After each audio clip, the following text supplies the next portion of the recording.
저는 여러분에게 지난 한 주간의 삶이 어땠는지 묻는 질문으로 오늘 말씀을 시작하려고 합니다. 여러분의 지난 한 주간의 삶은 행복하셨습니까? 만족하셨습니까? 기쁨이 넘치는 한 주간이었습니까? 사람마다 다 다를 것입니다. 나는 지난 한 주간 너무 행복했다. 이 정도 삶은 나는 너무 만족하다, 감사하다 라는 그런 생각을 가지신 분이 있는가 하면은, 때로는 나는 지난 한 주간 실패했어, 만족하지 못해, 불행한 한 주였던 것 같아 라는 그런 생각을 가지신 분도 있을 것입니다. 여러분이 인생을 살면서 이런저런 일들이 참 많습니다. 우리 삶 가운데서 늘 행복하고 좋은 일들만 있으면 얼마나 좋겠습니까? 난 너무 감사하다, 지난 한 주간 참 익사이팅한 한 주간이었다 라고 그렇게 고백만 하면서 매주를 우리가 그렇게 살 수 있다면 참 행복할 것입니다. 근데 우리의 인생이 때로는 그렇지 못하다는 거예요. 목회하는 저도 그렇습니다. 때로는요, 좋은 일들만 있고 행복한 일들만 우리 가운데 있으면 좋겠는데, 제게 있으면 좋겠는데, 때로는 전혀 예기치 못했던 아픔도 있고 슬픔도 있는 것이 목회의 현장이고 저의 삶이라는 것을 늘 순간순간 저는 깨달으면서 살아가고 있습니다. 지난 수요일 새벽이었습니다. 아침 일찍 저희 아내에게 카톡 문자가 와서 카톡을 열어보았습니다. 부여 쪽에서 사역하고 있는 저하고 가까운 친구가 새벽에 하나님의 부르심을 받았다는 문자였습니다. 믿어지지가 않고, 지난번에 저희 교회도 헌신 예배도 한번 왔던 친구입니다. 남달리 부부가 같이 가까이 지냈던 그런 친구였는데, 그 얘기를 듣고서 여러 가지 일들을 마치고 수요 예배가 끝난 늦은 시간에 부여에 가서 그 다음날 돌아왔습니다. 저는 장례를 이렇게 치르면서 갑자기 이런 일들을 당하는 그런 삶 가운데서 가슴이 참 막 무너지는 것 같고, 그냥 가만히 있어도 막 한숨이 막 나오고, 그냥 한 해 동안 흘려야 될 눈물을 그 짧은 시간에 다 흘렸던 것 같습니다. 가까이 지내는 친구이지만은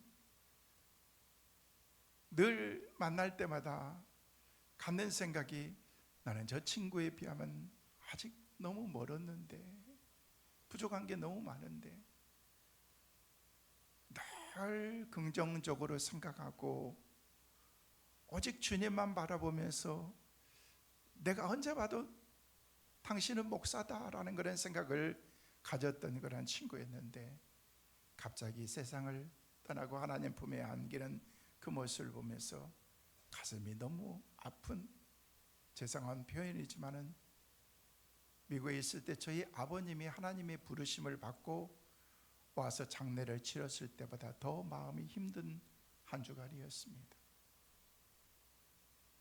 그는 하나님의 교회를 섬기면서 지난 한 두 달 전에도 그것을 지나가면서 잠깐 그곳에 들려서 이런저런 얘기를 하는데 그러는 거예요. 김 목사, 난 너무 행복해. 교인들하고 나하고 너무 잘 맞는 것 같아. 그런 얘기를 하면서 어떻게 목회 후반과 중반을 달려야 될지를 같이 나누는 그런 시간들이 있었습니다.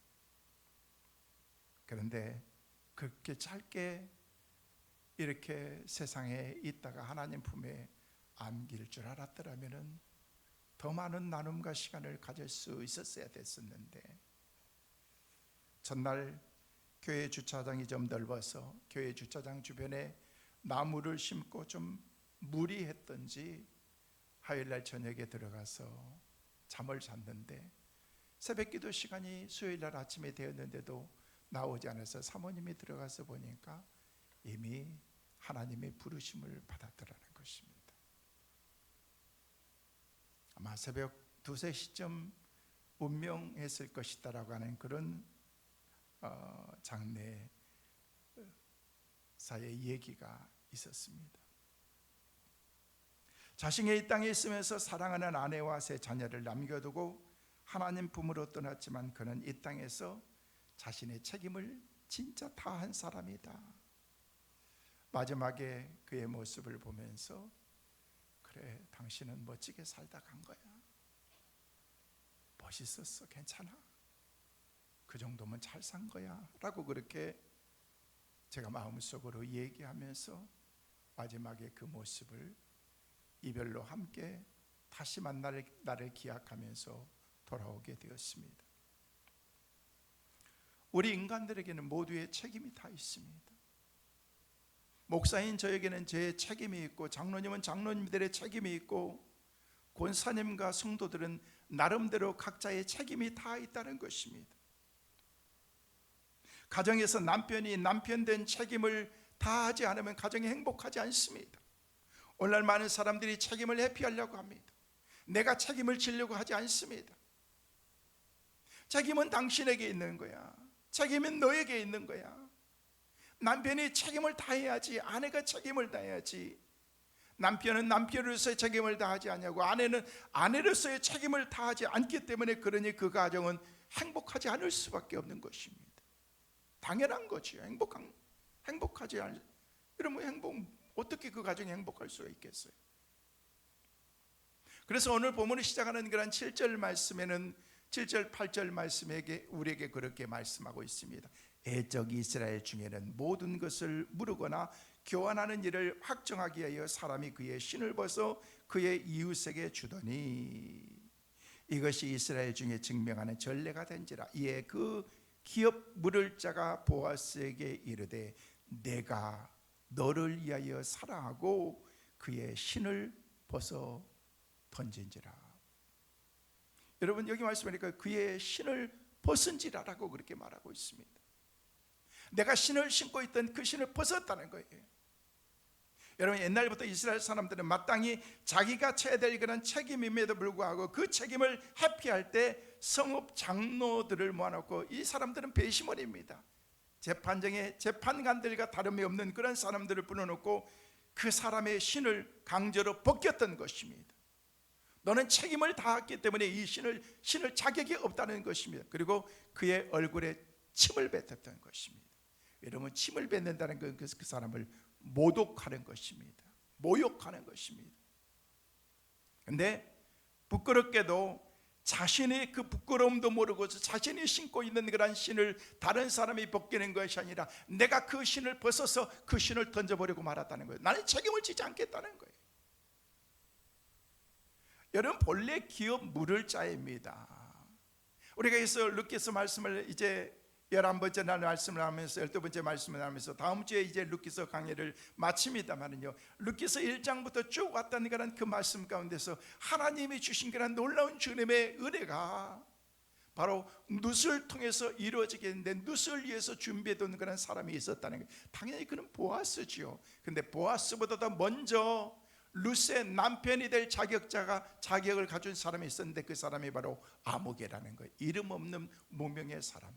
그 사람이 오늘 말씀을 통해서 나는 책임 안 질 거야. 왜? 당연한 거지요. 룻은 가부입니다. 남편이 있었던 그런 벌써 흠이 있는 여자입니다. 시어머니를 모셔야 됩니다. 가난합니다. 그런 사람을 내가 책임을 진다는 것은 마음의 부담이 되기 때문에 남 책임 안 지겠다. 그래서 1순위에 있었던 그런 기업 물을 자의 그 자리에서 나는 앉기 때문에 네가 져라. 먼 친척이었던 보아스에게 그 자격이 주어지게 된 것입니다. 여러분, 성경에 기업 물을 자라는 그런 말, 여러분, 이 사람이 등장할 때 보아스는 그가 기업 물을 자라고 그렇게 말하는데, 여러분, 거기에서만 말씀하는 것이 아니라 계속해서 말씀하고 있습니다. 3장 13절 말씀에도 기업 물을 자가 있다라고 그렇게 말하고 있습니다. 그러면서 4장에 넘어오면서 4장 1절 말씀에 보니까 보아스가 성으로 올라가서 거기에 앉아있더니 마침 보아스가 말하던 기업 물을 자가 지나가는지라. 여기서도 기업 물을 자라고 그렇게 말하고 있습니다. 그 사람은 누구예요? 룻의 남편이 될 자격이 있는 사람이라는 것입니다. 1절에서 말씀에 이어서 3절 말씀에도 똑같이 말하고 있습니다. 보아스가 그 기업 물을 자에게 이르되, 또다시 기업 물을 자를 계속해서 반복해서 네가 책임을 져야 될 사람이야, 네가 기업 물을 자야 라고 3절에 말하면서 그 뒤에 6절 말씀에도 똑같이 말하고 있습니다. 자, 함께 한번 읽어보실까요? 같이 읽습니다. 그 기업 물을 자가 이르되 나는 내 기업에 손해가 있을까 하여 나를 위하여 물으지 못하노니 내가 물을 것을 네가 물으라, 나는 물으지 못하겠노라 하는지라. 이 말씀이 중요한 것입니다. 내게 손해가 있을 것 같아서 나는 손해보는 일을 안 할 거야. 내가 왜 그런 책임을 져야 하래? 난 책임 안 질 거야 라고 얘기하면서 자신이 스스로 자기의 신발을 벗어서 던져버렸다는 것입니다. 그리고서 자기의 길을 간 것입니다. 그는 스스로 신을 보내서 기업 물을 자라는 그런 영광스러운 그 자리를 포기하는 부끄러운 사람이 되고 만 것입니다. 모든 사람이 그의 기업 물을 자라고 불렸지만 정작 자신은 아니다라고 그렇게 고백하고 있다는 것입니다. 오늘 이 시간에 우리는 우리 자신을 겸손하게 한번 돌아봐야 됩니다. 내 자신을 한번 돌아봐야 되는 것입니다. 만약 우리에게 경건의 모양은 있지만 경건의 능력이 없다면 어떻게 되겠습니까? 여러분, 그리스도인이라고 성도라고 칭함을 받고 있지만은요, 여러분 신앙과 거리가 먼 삶을 살고 있다면 그 사람은 그리스도인 아닙니다. 지난번에 말씀을 드린 것처럼 목사는 목사답게 살고 장로는 장로답게 살고 믿음의 사람들이 성도답게 삶을 살아야지 그 사람이 성도고 하나님의 자녀인 건지, 그렇게 살지 못하면서 명칭만 가지고 있다고 그 사람이 목사예요? 그 사람이 장로예요? 그 사람이 권사예요? 아니지 않습니까? 그에 걸맞게 우리의 인생을 살아야 된다는 것입니다. 성도의 모양, 성도의 마음까지, 성도의 능력이 나타나서 자기 책임을 다하고 자기 자리를 지킬 수 있는 사람, 그 사람이 하나님께 인정받는 사람이 될 수 있다는 것입니다. 각 사람에게 맡겨진 사명을 감당해서 함께 하나님의 교회를 세우기 위해서는요, 책임의식이 우리에게 있어야 된다는 것입니다. 이게 뭐예요? 사명이라는 것입니다. 여러분이 작은 어떤 그런 계모임에 가도 거기에 대한 의무가 있고 사명이 있는 것입니다. 동창회 가도 그렇습니다. 어떤 모임에 가도 거기에 규율이 있고 질서가 있고 어떤 그런 자기의 그 구성원의 멤버의 의무가 있는 것입니다. 그 일을 하지 않으면 거기서 제외되는 것입니다. 믿음의 성도들 교회 안에서 믿음의 삶을 살아가는 우리에게도 똑같습니다. 성도는 성도의 의무가 있다는 것입니다. 그것을 다하지 않으면서 성도라고 말하는 것은 그것은 성도가 아닌 것입니다. 다시 말씀드립니다. 믿음의 사람들이 왜 힘드냐면요, 그만큼 우리의 삶을 헌신적으로 믿음의 삶의 본을 보이면서 살아야 되기 때문에 이게 힘들다는 것입니다.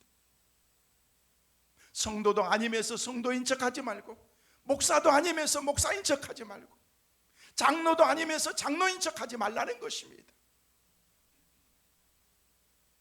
믿음의 사람답게 우리의 삶을 살아야지, 이게 하나님의 사람들의 삶인 것을 이 룻기서를 통해서 우리에게 책임의식을 부여해 주고 있는 것입니다. 성도 여러분, 바라기는 우리 모두가 다 기업 물을 자였던 사람처럼 신발을 벗어 던지는 어리석은 사람이 되지 말고 책임의식을 지키면서 유명자였던 보아스 같은 그런 삶을 살아가는 우리 모두가 되시기를 주의 이름으로 축원합니다. 보아스는 그 기업 물을 자와 달랐습니다. 책임을 질 줄 아는 사람이었습니다. 자, 오늘 본문 9절 10절 말씀에 보면은요, 우리에게 그렇게 말씀하고 있습니다. 보아스가 장로들과 모든 백성에게 이르되 내가 엘리 멜렉과 기론과 말론에게 있던 모든 것을 나오미의 손에서 산 이래 너희가 오늘 증인이 되었고, 또 말론의 아내 모압의 여인 룻을 사서 나의 아내로 맞이하고 그 죽은 자의 기업을 그의 이름으로 세워 그의 이름이 그의 형제 중에 그곳 성문에서 끊어지지 아니하게 함을 너희가 오늘 증인이 되었느니라. 보아스가 이제 아무개가 무명자가 나 책임의식이 안 느끼지 않고 나는 책임 안 지겠다고 하면서 전문으로 도망간 거예요. 그러고 난 다음에 보아스가 이제 얘기를 하는 거예요. 내가 책임을 질게. 그러면서 룻을 여기서 사서 아내로 맞이했다, 돈 주고 샀다는 얘기 아니고 그의 모든 책임을 다 졌다는 의미인 것입니다. 그리고 본래 엘리멜렉이 가져있던 모든 소유를 다 다시금 가져와서 원상태로 복귀시키고 난 다음에 그를 아내로 맞이한 것입니다. 엄청난 대가를 지불한 것이죠.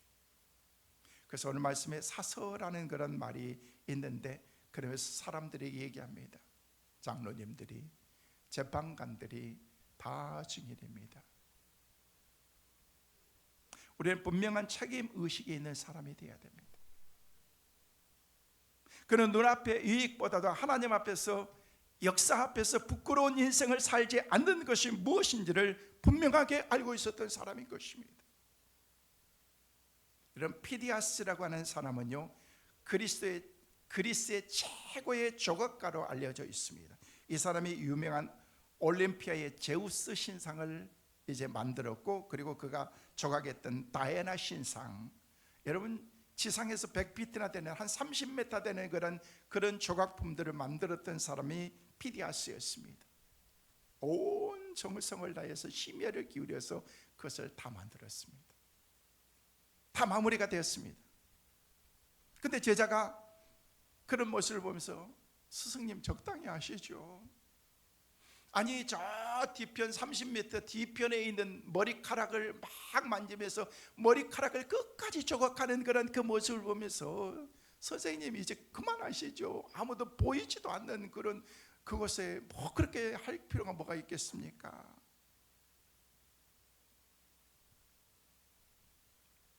예, 피디아스가 조용히 이렇게 대답했습니다.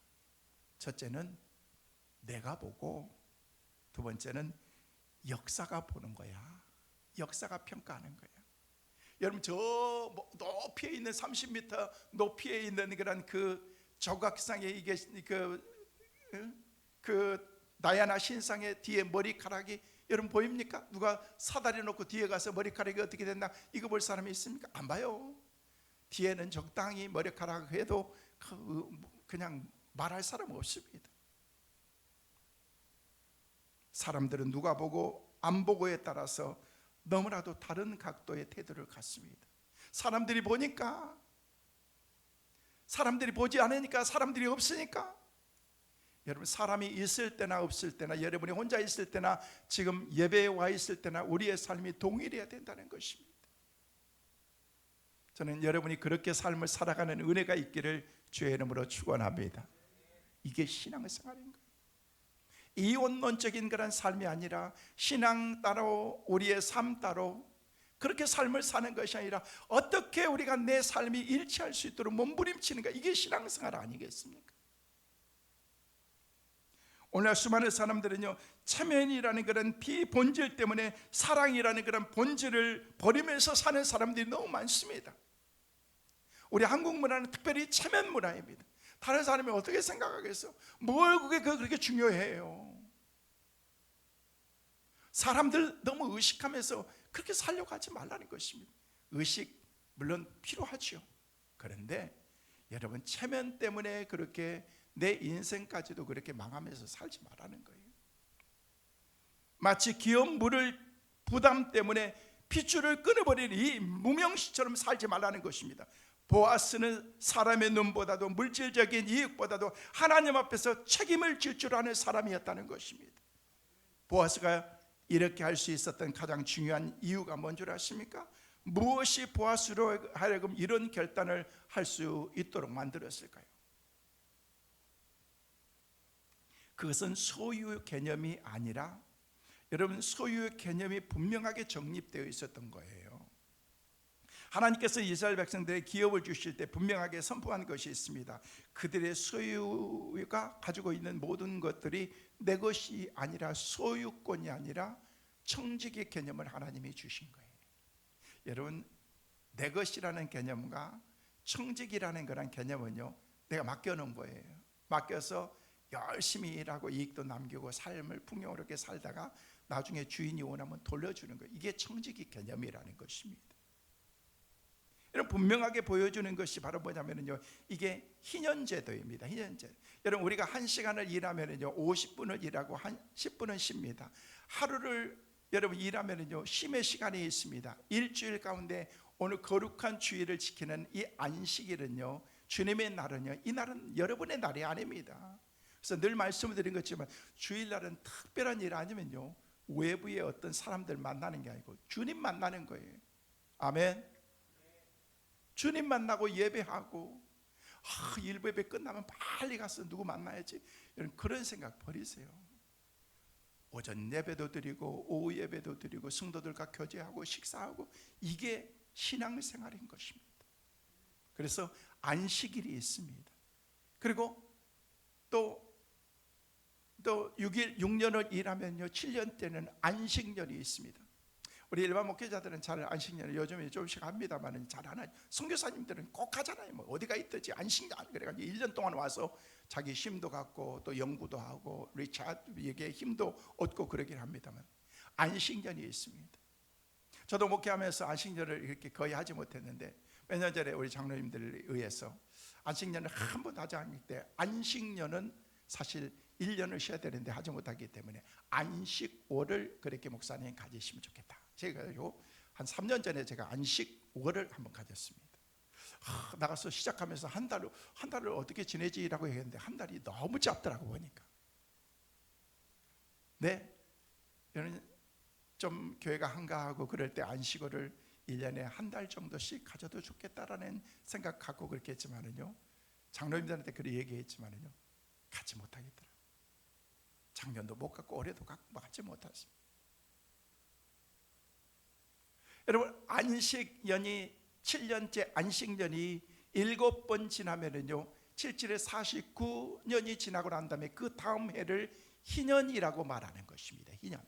여러분, 희년의 개념이 뭐냐면은요, 희년이 되는 그런 50년이 되는 해에는요, 이때는 사람이든 물거지든 남의 모든 것을 다 주인에게 돌려주는 것입니다. 종도 다 풀어서 노예 제도 가운데서 다 없어서 본래의 자리로 돌아가는 것입니다. 이게 희년 제도인 것입니다. 이 제도를 통해서 영원한 것이 없다, 하나님만이 진정한 소유자다라는 그런 개념을 하나님의 사람들에게 보여주는 게 이 안식년의 개념, 그리고 희년이라는 것입니다.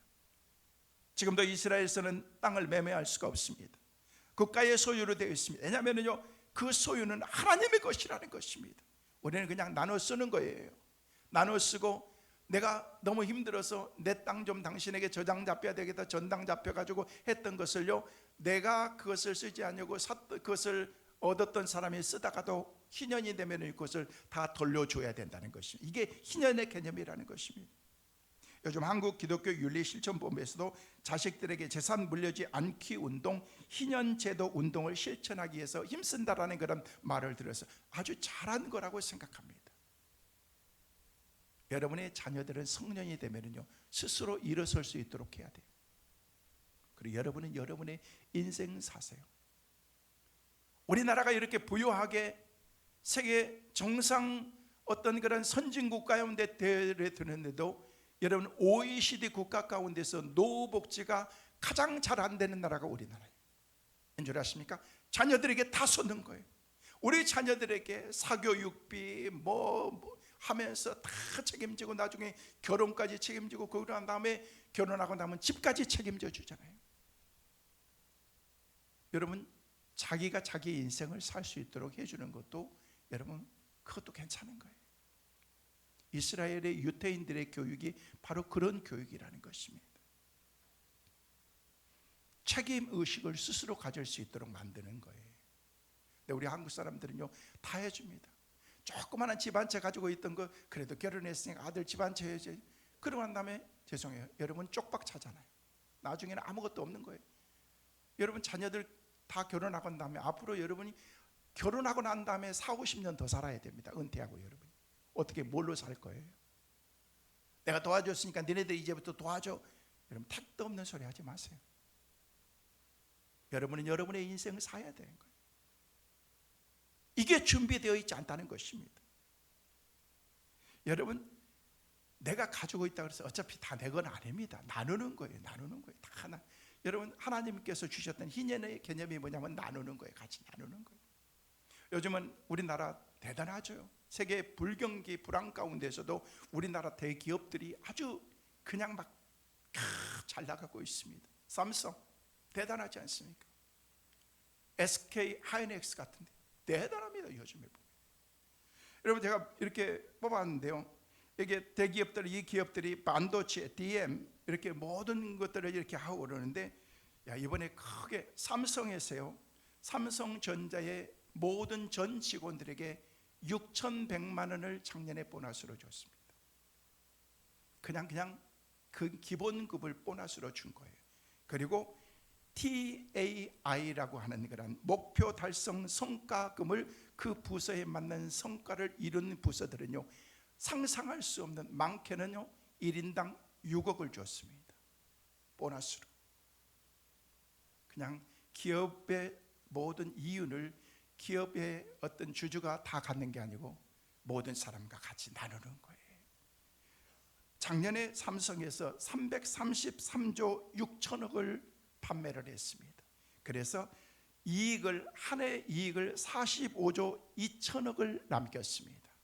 그 가운데에서 나누는 거예요. 어떤 사람에게는 6억 보너스도 주고, 어떤 사람에게는 6천만 원도 주고, 1억도 주고, 3억도 주고 다 줬어요. SK 하이닉스 1인 평균 1억 4천만 원의 보너스를 줬습니다. 한 해 동안 SK 하이닉스가 97조 1,500억을 벌었습니다. 여러분 조조 그러니까 무슨 얘기인지도 지금 모르는 것 같은데, 여러분 SK 성경에서 100억을 이래 목표 달성을 거의 다 했다는 것입니다. 뭘 통해서? 반도체, DM. 요즘에 AI 모든 기능을 여기서 삼성과 SK에서 만든 모든 이렇게 칩이라든지 이런 것들이 전 세계로 나왔는데, 거의 전 세계 70%를 이 두 기업이 다 커버하고 있습니다. 여러분 식당에 가면 로봇들이 쫙 지네들이 와가지고 음식 갖다 주고 하면서 다 하잖아요. 다 거기에 들어가는 모든 머리의 칩이 거기에 다 들어간다는 거예요. 이거를 전 세계에서 대만과 우리나라만 거의 다 만들고 있습니다. 지금 막 중국에서 막 만들고 하지만 택도 없습니다. 따라와봐야 우리 기업 따라올 수 없습니다. 그래서 요즘에 난리잖아요. 주식을 사야 돼 말아야 돼요. 제가 가르쳐 드릴까요? 여러분의 마음대로 하세요. 삼성, 그 분명한 거는요, 작년에 이런 모든 기업이 쫙 올라와서 올해 딱 죽고 그런 거는 아니라는 거예요. 당분간 전문가들에 의하면요, 앞으로 삼성과 하이닉스는요 몇 년간은요 기하급수적으로 성장하면서 우리 기업이 전 세계에 이렇게 영향을 끼치면서 역할들을 감당할 수 있을 것이다. 그런 칩이나 반도체를 만든다고 할지라도 하루아침에 뚝딱 만들고 그런 건 아니거든요. 그만큼 우리가 노력하고 연구하고 열심히 해서 이런 결과들을 가져왔어요.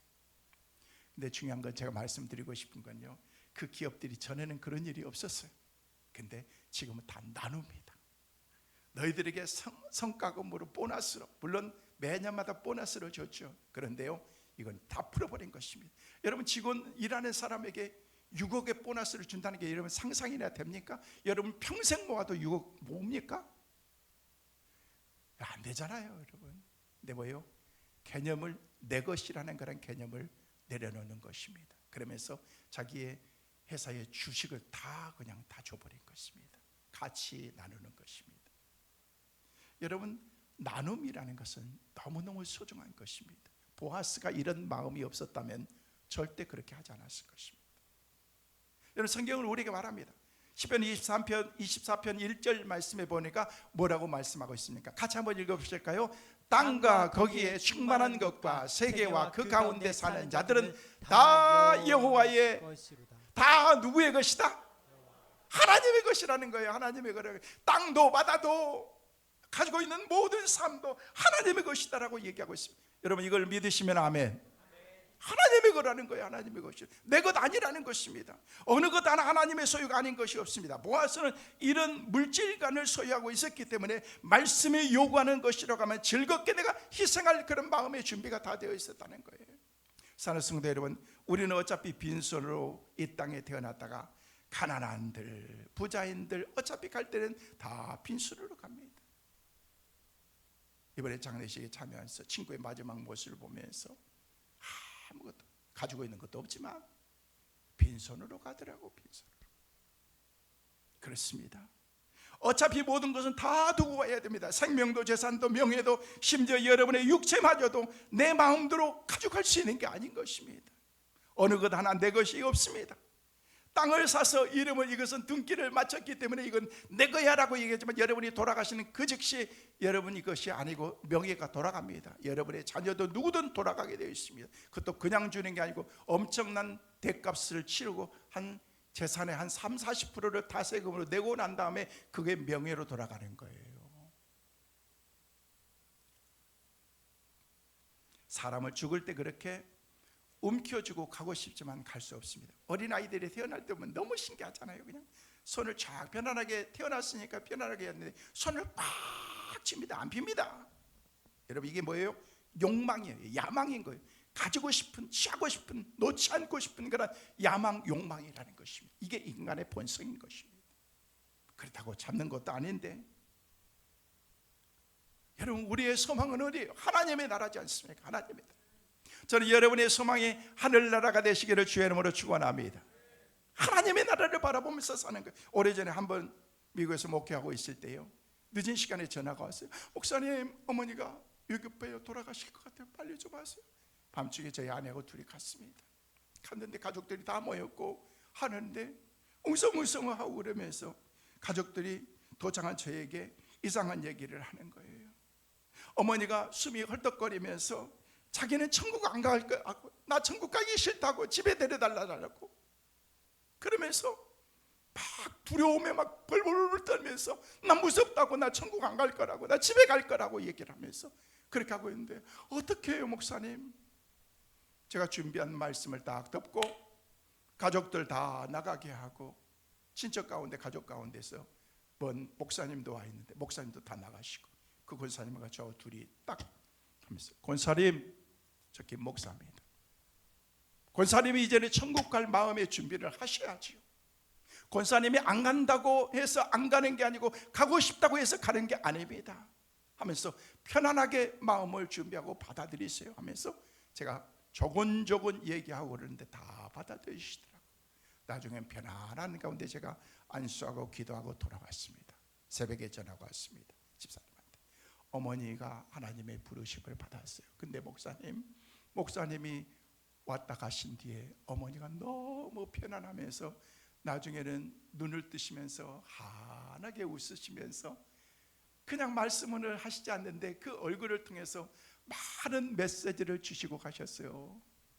어제 밤까지만 해도 그렇게 두렵고 무섭고 천국 가기 싫다고 하셨던 어머니가 너무 편안하게 하나님께 안겼다는 것입니다. 우리 인간은 분명한 물질인간, 분명한 내세관이 서 있지 않으면 두려울 수밖에 없습니다. 헛된 인생 위에서 손을 놓아야 된다는 것입니다. 그래서 전도서 기자였던 그런 전도서 기자의 말씀 가운데 보면요, 우리가 잘 아는 전도서 1장 2절 말씀에 전도자가 이르되 헛되고 헛되며 헛되고 헛되니 모든 것이 헛되도다. nothing이라는 거예요. nothing. 의미가 없는 거예요. 10장 13절에도 우리에게 그렇게 말씀하십니다. 한번 같이 읽어보십니다. 시작. 일의 결국을 다 들었으니 하나님을 경외하고 그의 명령들을 지킬지어다. 이것이 모든 사람들의 본분이에요. 사랑하는 성도 여러분, 여러분이 하나님 앞으로 여러분의 삶 가운데서 만약에 그런 일이 있으면 안 되겠지만 만약에 여러분이 1시간 후에 하나님 품에 여러분이 안겨야 된다면 사람 모르는 거예요. 그렇게 가정한다면 여러분이 붙들고 있는 것 지금 계속해서 붙들어서 되겠습니까? 과연 하나님의 나라의 아름다운 것으로 가질 만한 것이 무엇인지 쓰레기통에 들어야 될 그런 잡동상에만 내가 붙잡고서 내 인생을 살고 있는 것은 아닌지 생각해 보라는 거예요.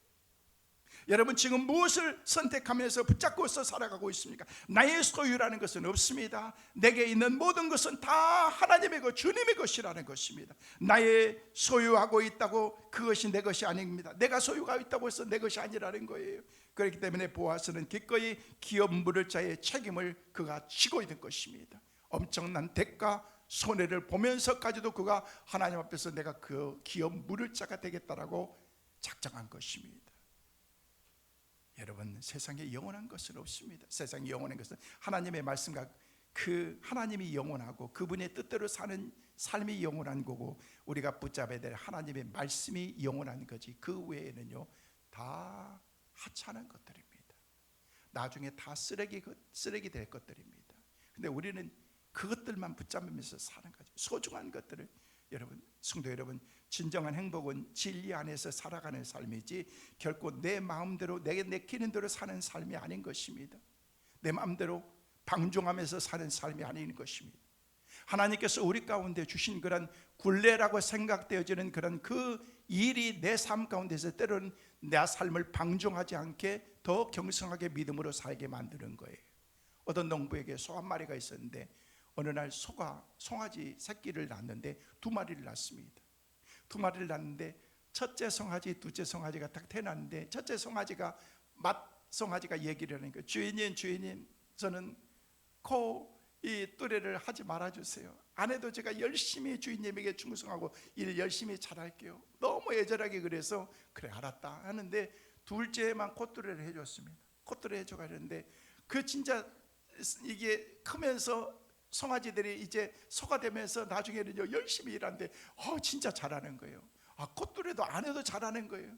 근데 나중에 보니까 콧뚜레를 안 한 코가 이제 방종하기 시작하는 거예요. 이제 주인의 말에 불순종하고 말을 잘 안 듣는 거예요. 나중에는요 도망간 송아지 찾으러 가니까 막 뒷발질하고 주인에게 그러는 거예요. 그 친구가 나중에 일하고 왔던 동생이 보니까 집에 없는 거예요. 형의 집이 텅 비어 있는 거. 그래서 물었어요. 주인님, 형 어디 갔어요? 어디 갔겠니? 도살장이지. 일 안 하고 깨만 부리면 도살장 갑니다. 여러분, 그래서 콧대를 해야 하는 거예요. 콧뚜레. 여러분이 지금 하고 있는 콧뚜레를 한번 보세요. 혹시 아직도 안 한 분이 계신지도 몰라. 깃뚜레만 해가지고 귀에만 뚫고. 보아스는 콧뚜레를 한 거예요. 이게 뭐예요? 하나님의 법인 것입니다. 해야 되는 거예요. 손은 콧뚜레를 해야 되는 거예요. 진정한 자유는요 진리 안에서 사는 삶이지 결코 방종하는 삶이 아니라는 것입니다. 왜 우리가 그렇게 살아가는가? 콧대를 하지 않았기 때문에. 이게 법인 것입니다. 하나님의 법이 없기 때문에 방종한 거예요. 하나님의 말씀이 없기 때문에 내 마음대로 사는 거예요. 하나님이 있으면 그렇게 살 수 없는 거죠. 하나님이 내 마음속에 계시면요 그렇게 행동할 수 없는 거죠. 그 사람을 보면은요 하나님이 안 계신 거예요. 그렇기 때문에 돈에 끌려서 살고, 욕망에 끌려서 살고, 술에 끌려서 살고, 출세에 끌려서 살고, 기분에 끌려서 살고, 세상을 우리를 끌어다니는 그런 힘은 엄청나게 많이 있다는 거예요. 그 힘을 이길 만한 그런 여력이 우리 가운데 없는 것입니다. 보아스는 하나님의 법이라는 콧뚜레를 걸고 살았다는 것입니다. 보아스라는 이름의 뜻이 뭔 줄 아십니까? 하나님의 법인 거예요. 하나님의 법. 하나님의 법을 따라서 그가 살았던 것이 얼마든지 회피할 수 있습니다. 왜? 1번도 안 했는데 내가 왜 해야 돼요? 안 해도 누가 뭐라 그럴 사람이 없어요. 왜? 1번도 신발을 벗어서 던졌으니까 내 신발 벗어서 던진다고 누가 말할 사람 없어요. 그런 책임의식을 가지고서 의무를 다한 것입니다. 그 의무가 얼마나 큰 축복이었는가를 우리는 11절 12절 말씀을 통해서 우리가 그것을 발견할 수가 있습니다. 성문에 있는 모든 백성과 장로를 이르되 우리가 증인이 되는 여호와께서 내 집에 들어가는 여인으로 이스라엘의 집을 세운 라헬과 레아 두 사람과 같게 하시고 내가 에브랏 유력하고 베들레헴에서 유력하게 하시기를 원하며 여호와께서 이 젊은 여자로 말미암아 내게 상속자를 주사 내 집이 다말이 유다에게서 나아진 베레스의 집과 같게 하시기를 원하노라 하니라. 여러분, 우리는 그냥 이 말씀이 그냥 지나가지만 이 엄청난 그런 그 말씀의 그 포텐션이 이 안에 참 담겨져 있는 것입니다.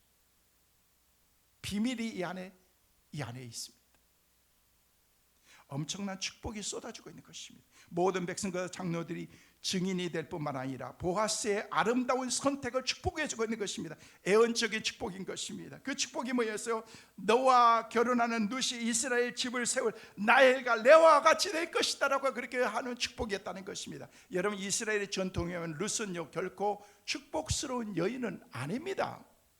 그러나 보아스를 만남으로 인해서 야곱의 두 아내 나헬과 레아를 통해서 이스라엘의 12지파가 형성되었듯이 룻이 이스라엘의 영적인 어머니가 될 것이라고 말하고 있다는 것입니다. 누구를 통해서? 보아스를, 유명자였던 보아스를 만남을 통해서. 저와 여러분은 보아스보다도 더 훌륭하고 대단하신 예수 그리스도를 만나는 하나님의 사람들이기 때문에 하나님께서 우리의 삶을 놀라운 하나님의 은혜와 복으로 끝까지 우리의 삶을 인도하실 줄로 믿습니다. 여러분, 보아스가 에브라임 베들레헴 엣 이름인데 에브라시라고 하는 유명자가 되었다는 것입니다. 왜 베들레헴이 유명한 줄 아십니까? 그건 시골이에요. 저 변방에 있습니다. 사람들이 찾지 않습니다. 근데 우리 예수 그리스도가 거기서 태어난 것 자체가 되어서 이제는 전 세계의 성지가 되어서 모든 사람들이 베들레헴으로 다 모이고 있다는 것입니다. 보아스가 룻을 아내로 맞이할 때는요, 그는요 형편없는 그런 마을이었습니다. 누가 거기서 태어나느냐, 누구와 함께 있느냐, 그 삶을 통해서 이런 놀라운 주님의 은혜가 주어지게 된 것입니다. 사랑하는 성도 여러분, 여러분의 삶에 그 삶이 축복의 삶이 되시기를 원하십니까? 여러분의 삶이 진짜 복받는 하나님의 사람의 삶이 되기를 원하십니까? 여러분의 사명을 잘 감당할 수 있기를 주의 이름으로 축원합니다. 그거 외에는 없습니다. 한번 물어볼게요. 평안이 축복이에요? 편안이 축복이에요? 자, 눈 뜨고 다시 한번 묻습니다. 평안이 축복이에요? 편안이 축복이에요? 평안. 알기는요 아주 귀신처럼 잘 알아요. 여러분, 평안이 진짜 축복이고 편안은 유사한 가짜 축복인 거예요. 속담에 그런 얘기가 있습니다. 우유를 받아먹는 사람이 건강한 게 아니고 우유를 배달하는 사람이 건강한 사람이고 행복한 사람이다.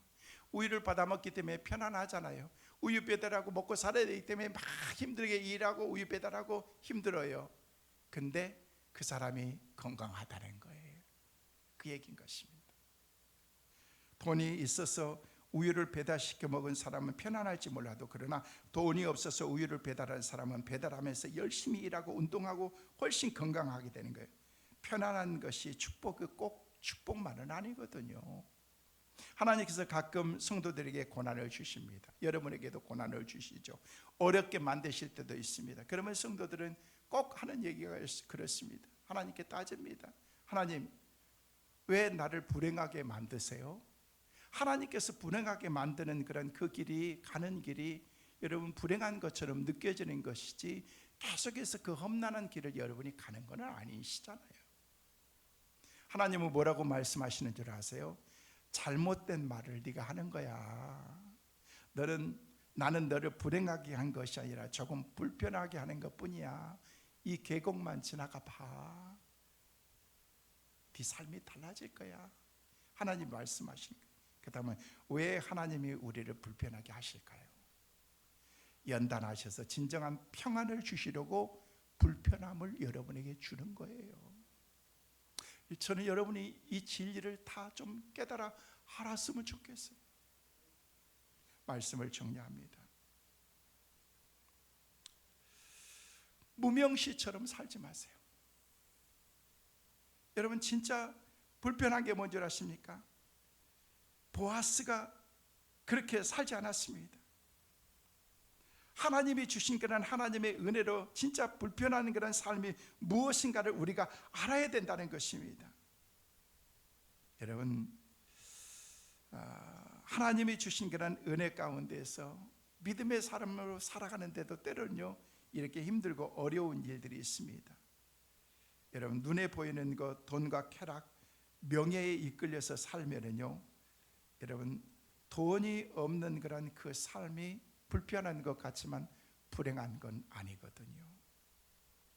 여러분, 장애를 가진 것이 불편한 것이지 불행한 것은 아닙니다.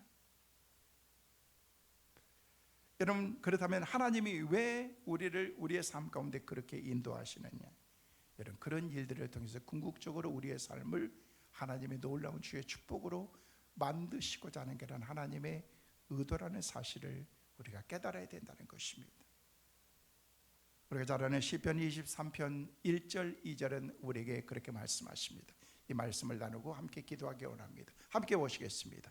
여호와는 나의 목자시니 내게 부족함이 없으리로다. 그가 나를 푸른 풀밭에 누이시며 쉴 만한 물가로 인도하시는도다. 아멘. 여러분, 이 말씀을 동물학적으로만 본다면 이 시는 엉터리 시입니다. 왜냐하면 양은 눕지 않습니다.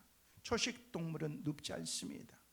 배부르다고 눕거나 초식동물은 누울 때는 병들었을 때, 몸이 불편할 때, 죽을 때 눕는 것입니다. 그러나 가능할 수 있습니다. 그것은 여호와께서 나의 목자가 되어주시면은 거기서 편안하게 안식하고 쉴 수 있다는 것입니다.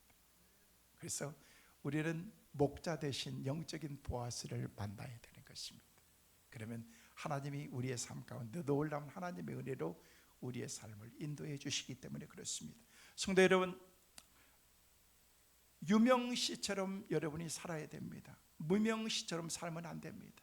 이름 없는 그 사람처럼 아무개처럼 살지 말고 유명시가 되기 위해서는요, 그리스도 안에서 진리 안에서 자기의 책임을 다하는 믿음의 사람으로 사는 것입니다. 바라기는 그 책임을 다했던 보아스 같은 유명한 사람으로서의 삶을 살아가는 우리 성민의 온 가족들, 저와 여러분의 삶이 될 수 있기를 주님의 이름으로 축원합니다.